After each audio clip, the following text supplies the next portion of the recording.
एकदा कर्मधर्म संयोगानं गरुडाचं अंड सुद्धा कावळ्याच्या अंड्यासोबतच उबवलं गेलं. कावळ्याची पिल्ल आणि गरुडाचं पिल्लू एकाच वेळी अंड्यांमधून बाहेर पडले. गरुडाचं पिल्लू कावळ्यांच्या पिल्लापेक्षा होतं खरं तर मोठं, ताकदवान सुद्धा. त्याच्या पंखांमध्ये सुद्धा बळ भरपूर होतं, पण ते कावळ्यांच्याच सगळ्या पिल्लांसोबत वावरत असल्यामुळे स्वतःला सुद्धा त्यातलंच एक समजत होतं.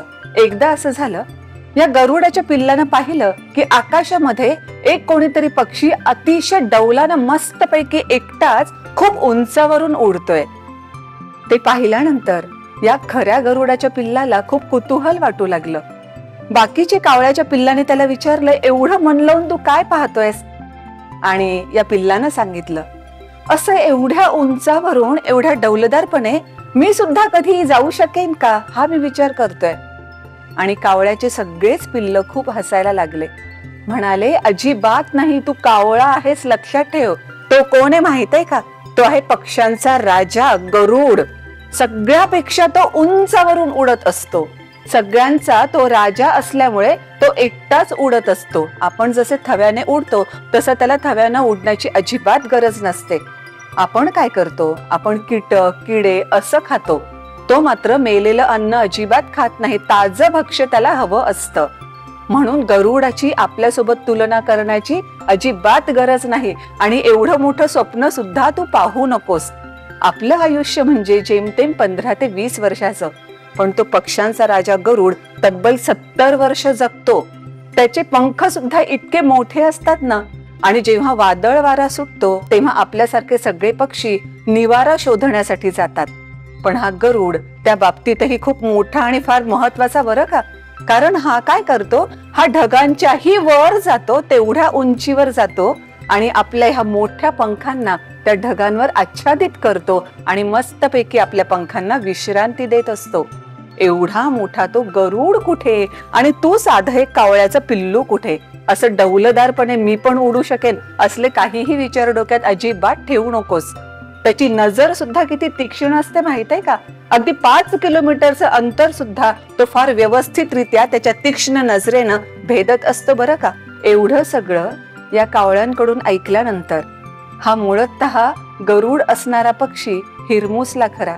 आणि पुन्हा एकदा कीटक किडे हेच वेचण्यामध्ये तो बिझी झाला. तो उडायचा सुद्धा अगदी बेतानच, बेताच्याच उंचीवरून. कारण तो स्वतःला सुद्धा कावळा समजत होता ना. त्याच्या मनात, त्याच्या डोळ्यात कुठेतरी स्वप्न होतं की मलाही असं उंच उडायचंय खरं. पण बाकीचे सगळे कावळे त्याचा विचार पूर्णतः हाणून पाडत होते. आपल्याही बाबतीत बरेचदा असं होतं का?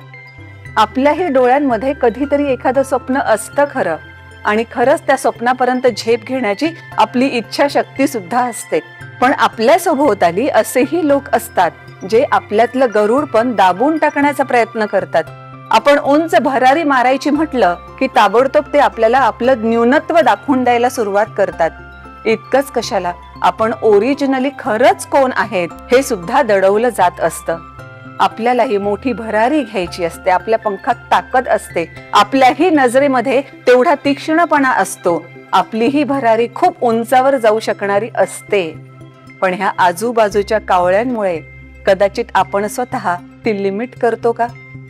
कावळ्यांचा हेतू खरंच गरुडाला अगदी लिमिट करणंच असा नसेलही, पण कदाचित ते स्वतः सुद्धा त्याला आपल्यातलाच एक मानत असतील. म्हणून अप्रत्यक्षपणे का होईना पण त्यांनी त्याच्या गरुड असण्याला कुठेतरी थांबवलेलं होतं. म्हणून आपण स्वतः डिसिजन घ्यायला हवं बरं का. आपल्या सभोवतालच्या लोकांचं कदाचित वाईट इंटेन्शन नसेल, पण त्यांची आपल्याला जोखण्याची कुवतच कदाचित कमी असेल तर. जर आपल्याला वाटत असेल की आपण गरुड आहोत, आपण खूप उंच भरारी मारू शकतो, तर सगळ्या लिमिट क्रॉस करून किमान प्रयत्न तर करून पाहायचा ना. या गरुडाच्या पिल्लानं सुद्धा असा प्रयत्न आयुष्यात कधीच केला नाही. आणि जेव्हा बाकीचे 15-20 वर्षांनंतर कावळे मरण पावले तेव्हा त्याला वाटत होतं की मी असा कसा वेगळा, माझ्यासोबतचे सगळेच मरण पावले, मी मात्र अजूनही कसा जिवंत.